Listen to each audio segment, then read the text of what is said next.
اردو مضمون نظم و ضبط۔ نظم و ضبط سے مراد ایک خاص ترتیب سے اور منظم انداز میں کسی کام کو سر انجام دینا ہے۔ کائنات کی ہر شے کا وجود نظم و ضبط پر منحصر ہے۔ سورج کا طلوع اور غروب ہونا، پھولوں کا کھلنا، موسموں کا بدلنا، دن رات کا بننا، غرض کہ کائنات کے تمام عوامل نظم و ضبط کے پابند ہیں۔ نظم و ضبط کسی بھی فرد، قوم یا معاشرے کی ترقی کے لیے بہت اہمیت کا حامل ہے۔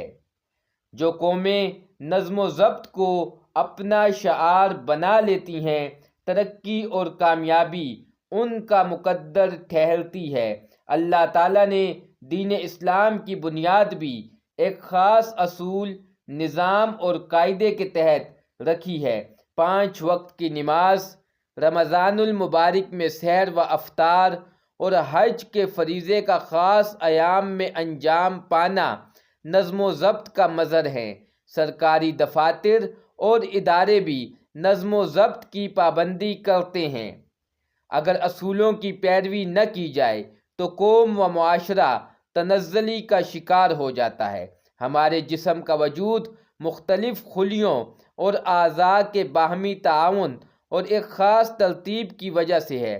تمام خلیے اور اعضاء نظم و ضبط کے تحت جسم میں مختلف فعال سر انجام دے رہے ہیں۔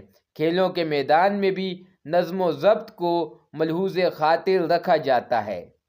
جانور، شہد کی مکھیاں اور حشرات باہمی اتحاد اور نظم و ضبط سے زندگی گزارتے ہیں۔ حکومتی اور قانونی نظم و ضبط کسی بھی ریاست کی کامیابی کی ضمانت ہوتا ہے۔ اللہ تعالیٰ کے بتائے ہوئے اصولوں کے مطابق زندگی گزارنا اور دینی تعلیمات کی پیروی کرتے ہوئے نظم و ضبط کے سنہری اصولوں کو اپنانا دنیاوی زندگی میں کامیابی اور آخرت میں سرخرو ہونے کا ضامن ہے۔